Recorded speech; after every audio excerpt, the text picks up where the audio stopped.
India ব্লকের ত্রিপুরা চ্যাপ্টারের state level election campaign committee যে এটা গঠিত হওয়ার পর গত 20 তারিখে আজকে তার প্রথম সভা হলো। এখানে আমরা আমাদের প্রচারের কৌশল এবং কর্মসূচি কি হবে সেগুলো আমরা আলোচনা করেছি। প্রথমত হলো আগামী 27শে মার্চ এই পশ্চিম ত্রিপুরা কেন্দ্রের আমাদের প্রার্থী আশিস কুমার সাহা তিনি মনোনয়নপত্র জমা দেবেন। এটাকে আজকে 7 রামনগরের এই মনোনয়নপত্র জমা দেওয়ার ইয়েতে যত জমায়েত হয়েছে তার চেয়ে আরও ভালো করার জন্য আমরা এই কনস্টিটিউয়েন্সির আরও খুব দূরের থেকে আনতে পারবো না, কিন্তু নিকটবর্তী এলাকা থেকেও আমরা লোক আনার ব্যবস্থা আমরা করব। এবং তদনুরূপ পরদিন 28 তারিখে আমবাসাতে পূর্ব ত্রিপুরা লোকসভা কেন্দ্রের যে প্রার্থীপদ সেখানে জমা হবে, সেখানেও আমরা এই ব্যবস্থা করব এবং আমাদের সমস্ত নেতৃবৃন্দ থাকবে। দ্বিতীয় হল যে ভারতীয় জনতা পার্টি তাদের পায়ের তলার মাটি নেই। জাতীয় ক্ষেত্রে এবং রাজ্যের ক্ষেত্রেতেও তাদের অসংলগ্ন কথাবার্তা এবং চরম অগণতান্ত্রিক স্বৈরতান্ত্রিক যে সমস্ত পদক্ষেপ প্রশাসন যন্ত্রকে নেওয়াচ্ছে এবং এখানে ত্রিপুরাজ্যের মধ্যে তাদের নেতৃত্ব মন্ত্রী এমএলএরা এগুলি করে বেড়াচ্ছেন। আজকে দেখেছেন ত্রিপুরাজ্যের একটা পত্রিকাতে এই প্রতিবাদী কলামে উঠেছে এবং গতকাল সোশ্যাল মিডিয়া দিয়েছি। উদয়পুরে মাতাবাড়ির এমএলএ এবং সেখানকার মণ্ডল প্রেসিডেন্ট তিনি অভিষেক দেবরায়, সেখানে দীনদয়াল উপাধ্যায়ের ছবি দিয়ে একটা লিফলেট ছাপিয়ে তার পৃষ্ঠা প্রমুখের কাছে বন্টন করছেন। সেখানে অনেকগুলো যে বিষয় আছে 1, 2, 3, 4 করে প্রায় 12-13টা, তার মধ্যে 2-3টে বিষয় খুবই যে এই ইসিআই এবারের নির্বাচনকে অতীতের সমস্ত অভিজ্ঞতা নির্যাসে যতগুলো লুপহোলস আছে ওগুলোকে বন্ধ করে কিভাবে শান্তিপূর্ণ এবং অবাধ করা যায় তার আশ্বাস দিয়েছেন। এটা সম্পূর্ণভাবে তার বিরুদ্ধে চ্যালেঞ্জ, যেটাকে পরদিন ত্রিপুরাজ্যের সিইও পুনিত আগরওয়াল তিনিও বলেছেন ত্রিপুরাজ্যেও অবাধ নির্বাচন আমরা করব, নির্ভয়ে ত্রিপুরাজ্যের ভোটাররা তারা ভোট কেন্দ্রে যান, প্রচার অংশগ্রহণ করুন। কিন্তু সেখানে ওই লিফলেটে অভিষেক দেবরায়ের সিগনেচারে এটা বণ্টিত হয়েছে, লেখা আছে 3 নম্বর পয়েন্টে বিরোধী দলের নেতা দেখে দেখে তাদেরকে বাধ্য করো যাতে জয়নিং সভাতে তারা যোগদান করেন। অর্থাৎ গায়ের জোরে প্রলোভন দেখিয়ে, হুমকি দেখিয়ে যেভাবে হোক আনতে হবে, নির্দেশ আনতে হবে, চেষ্টা করুন আনতে হবে।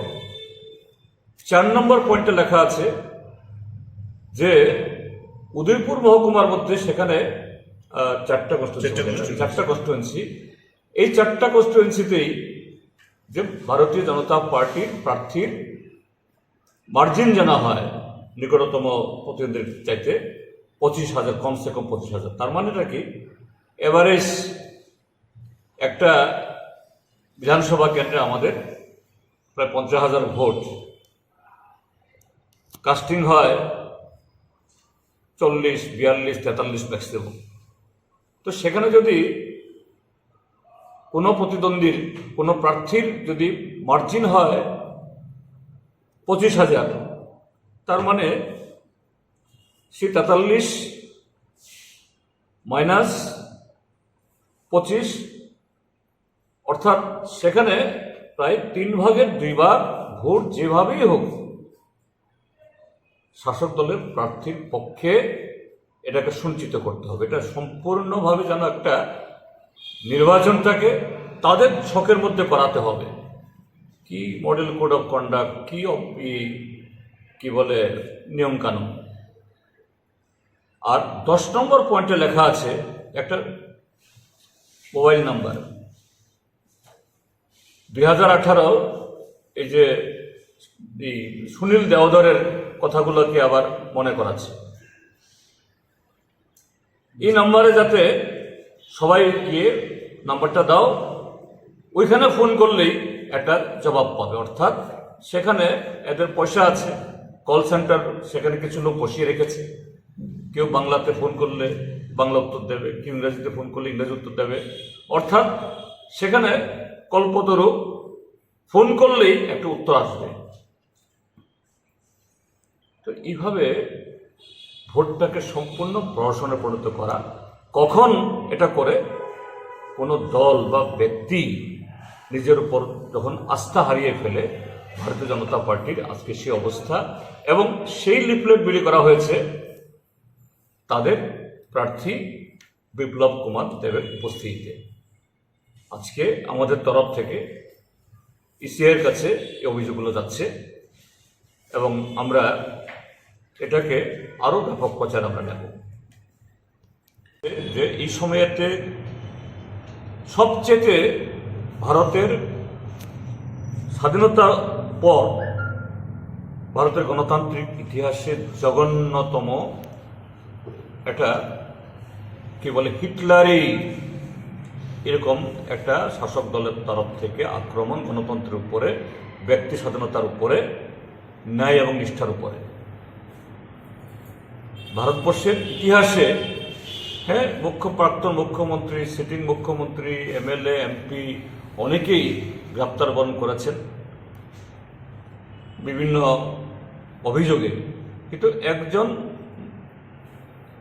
মুখ্যমন্ত্রী, সিটিং চিফ মিনিস্টার, আরে এরকম যদি ইডি, ইনকাম ট্যাক্স এতই যদি তারা দেশ দরদি হয়, দেশপ্রেমিক হয়, দেশের সংবিধান রক্ষাকারী হয়, গত 15 তারিখ ফেব্রুয়ারি ভারতের সুপ্রিম কোর্ট ইলেকট্রাল বন্ড নিয়ে যে রায় দিয়েছে, যে ইলেকট্রাল বন্ড এটা অসাংবিধানিক, তার সমস্ত তথ্য দিতে হবে। এবং ভারতীয় জনতা পার্টি বহু চেষ্টা করেছে এটাকে ধামাচাপা দেওয়ার জন্য। গতকাল অবধি শেষ পর্যন্ত আর শেষ রক্ষা করা যায়নি, বেরিয়েছে। কি দেখা গেছে? এমন কতগুলো বেনামি এবং অজ্ঞাত, এদের নাম কেউ শুনেনি, এরকম কিছু সেল কোম্পানি, তারা এই ইলেকট্রাল বন্ড কিনেছে এবং তার বেশিরভাগ বিজেপির পকেটে। তো কারা এই সমস্ত বেআইনি কোম্পানি খোলে, সেল কোম্পানি করে, যারা কালোবাজারি করে। তারপর এমন কতগুলো কোম্পানি লুজিং কনসার্ন, এদের কোম্পানি দেউলি হয়ে যাচ্ছে, অথচ সেই কোম্পানি ইলেকট্রাল বন্ড কিনছে এবং বেশিরভাগ তার সে অর্থ চলে যাচ্ছে বিজেপির তহবিলে।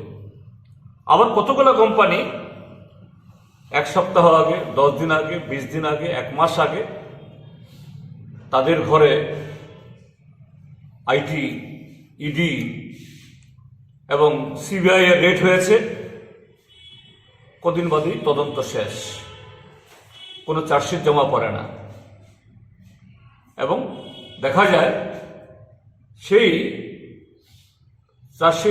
তদন্ত শেষ হওয়ার মাঝখানে এই কোম্পানিগুলো বিজেপির টাকা দিয়ে দিয়েছে। তাহলে তো ইডি, আইটি এবং সিবিআইকে সবার আগে তো বিজেপির নেতৃত্বকেই গ্রেপ্তার করা উচিত, বিজেপির অ্যাকাউন্ট সিজ করা উচিত, বিজেপির অফিস সিল করা উচিত। কারণ অন্যগুলো হলো অভিযোগ আর এটা হলো প্রমাণিত। কোথায় প্রমাণিত? সুপ্রিম কোর্টে। হয়েছে কি? কিন্তু এরকম মিথ্যা অভিযোগ, বানানো অভিযোগে কেজরিওয়াল এর আগে হেমন্ত সোরেনকে গ্রেপ্তার করেছে। আমরা আজকের এই সভা থেকে তীব্রভাবে এই কেজরিওয়ালের গ্রেপ্তার বিরুদ্ধে এবং সাথে যখন তারা বেনিয়মে টাকা নিয়ে এসে টাকা উড়াচ্ছে সেদিকে নজর দিচ্ছে না ইনকাম ট্যাক্স ইডি, কিন্তু আরেকদিকে কংগ্রেস দলের প্রায় সমস্ত তার শাখা সংগঠন তার এই ব্যাংক অ্যাকাউন্টগুলো সিল করে দিচ্ছে, অর্থাৎ এরা যাতে টাকার অভাবে প্রচারে নামতে না পারে। আমরা তথ্যহীনভাবে সরকারের এই ঘটনাগুলিকে নিন্দা জানিয়েছি। আমরা আমাদের এই ইন্ডিয়া ব্লক থেকে ইসিআইয়ের কাছে আমরা লিখব, ত্রিপুরাজ্যের দুটো ব্যাটালিয়ন পিএসআর, একটা ছত্তিশগড়ে একটা কয়লা খনিতে, আরেকটা ব্যাটালিয়ন দিল্লিতে তারা নিয়োজিত আছেন। গত বিধানসভা নির্বাচনে তারা কেউ ভোট দিতে পারেননি, তো এই নির্বাচনও তাই হবে। ইসিআইয়ের কাছে আমরা লিখব এবং আজকে এখানে আমাদের রেজলিউশন হয়েছে যে তারা যাতে ভোট দিতে পারেন, এখনো সময় আছে। রাজ্য সরকার বা রাজ্যের নির্বাচন অফিস তাদের জন্য সেই ব্যবস্থা যাতে নেন, আমরা এটা চাই। আর ইন্ডিয়া ব্লকের তরফ থেকে সর্বভারতীয় প্রেক্ষিতেও যে কংগ্রেস দল এবং সিপিআইএম বামফ্রন্টের তরফ থেকে একটা আবেদন প্রতিটা ঘরে আমরা পাঠাবো, মানে আলাদা আলাদা করে। সাথে 8টা দল এবং সংস্থা যেহেতু আমরা ঐক্যবদ্ধ হয়েছে, আমাদের তরফ থেকে একটা ছোট্ট লিফলেট ত্রিপুরার প্রেক্ষিতে এবং দেশের বর্তমান যে এই দেশের স্বাধীনতা, গণতন্ত্র এবং সংবিধান, এটার সুরক্ষার প্রশ্নে সে আপিল করে আমরা একটা আবেদনও করব এবং সে আবেদনপত্র আমরা প্রত্যেকটা ভোটারের কাছে পৌঁছাবো। এই হলো মোটামুটি আজকের আমাদের সিদ্ধান্ত। হ্যাঁ, এবং বিএসএফ এর সম্পর্কেও নানাভাবে প্রশ্ন আসছে। বিএসএফ এই 7 দফা ভোটে বিভিন্ন জায়গায় যাচ্ছে, তাদের তরফ থেকে আশঙ্কা হচ্ছে তারাও ভোট দিতে পারবেন না। এটাও আমরা ইলেকশন কমিশনের নজর আমরা নেব। আর আমাদের পরবর্তী বৈঠক হবে আগামী 27 তারিখ, এই পশ্চিম ত্রিপুরা লোকসভা আসনের প্রার্থীপদ জমা দেওয়ার পর বিকালবেলা একই সময়তে 5টার সময়। এই হলো মোটামুটি আমাদের আলোচনা।